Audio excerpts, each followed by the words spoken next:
We are living another fast night. We are leaving them behind. Let's start with images from Israel. About 5 hours ago, around 9 o'clock in Iran,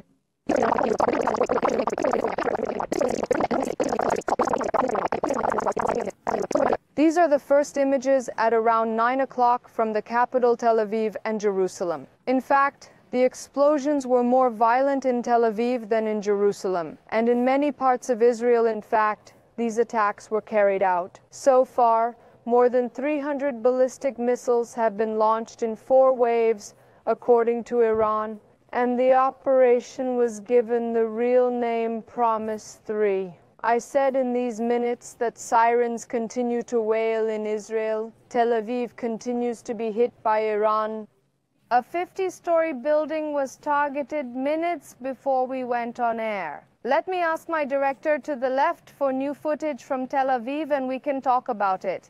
This 50-story building is said to be a strategic point. Of course, yesterday there was a chain of assassinations of senior commanders, and it is possible that an important name or names may have been targeted in these attacks. As the minutes go by, we will be passing detailed information to you as we progress. There is currently 1 dead and the number of wounded has exceeded 50. The latest images from Tel Aviv are reflected on the left side of your screens. These are the new images. We said it was a very active night, and we will undoubtedly understand the impact of the attacks better with the first light of the day. Of course, the Israeli side also continues to target the capital, Tehran. The sounds of explosions were heard one after the other. In the capital, Tehran, it is also reported that Iran's air defense system was activated faster this time. We have a lot of questions to ask. So let's start right away. Mr. Alihan, let's start with you. Let's start from the end. How should we read it? First of all, Iran's response came about 18 hours later. Why was it waited so long? Will it be limited to this? Will there be more? Now then, let's open high, Eli, please. Iran is actually how much, what I saw today on someone's social media, another writer says something.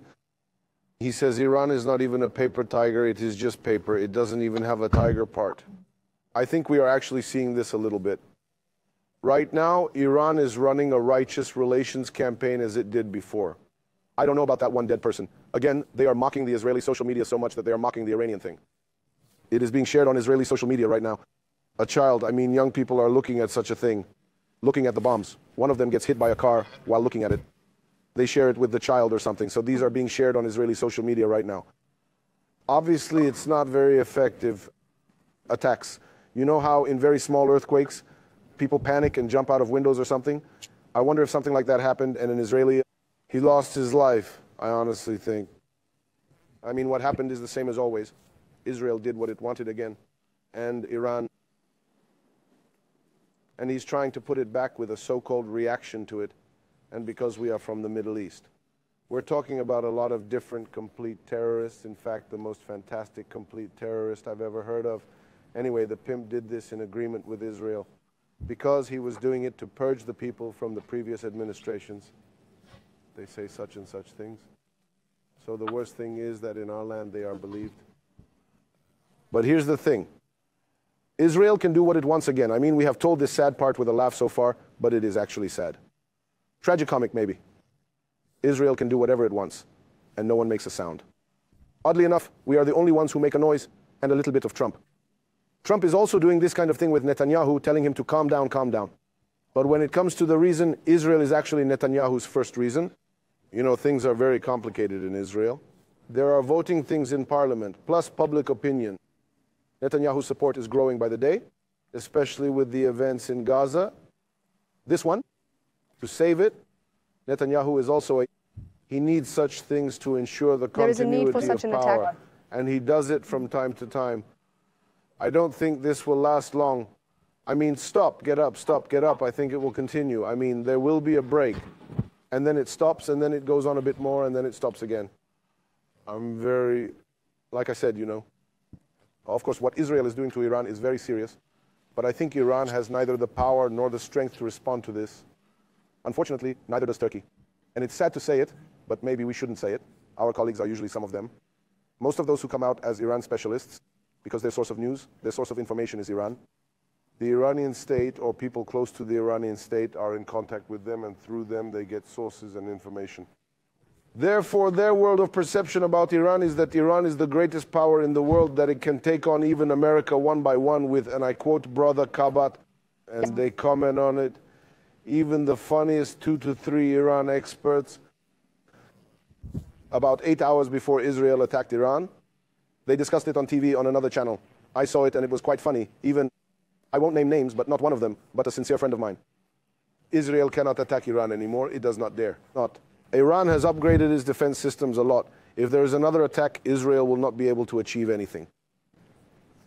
They were talking on TV 8 hours later. We woke up to something completely different. I think it was around 5, if I remember correctly, Turkey time. So we have to say that the same system continues. I am an old school realist. They always say that we are evil pessimists, but we are not. States behave like people, for better or worse. States behave in life in the same way as people behave in life, for better or worse. And they're actually not very predictable. But what we see is that Israel is obviously a much, much stronger state than Iran. I think Iran should be thankful that Syria and Iraq are in between. They are not neighbors. Otherwise, Israel would have gone on the offensive even with so few troops. I think it would have been a much more effective attack if there was a land connection. The last thing I will say is, of course, the thing that saddens me the most.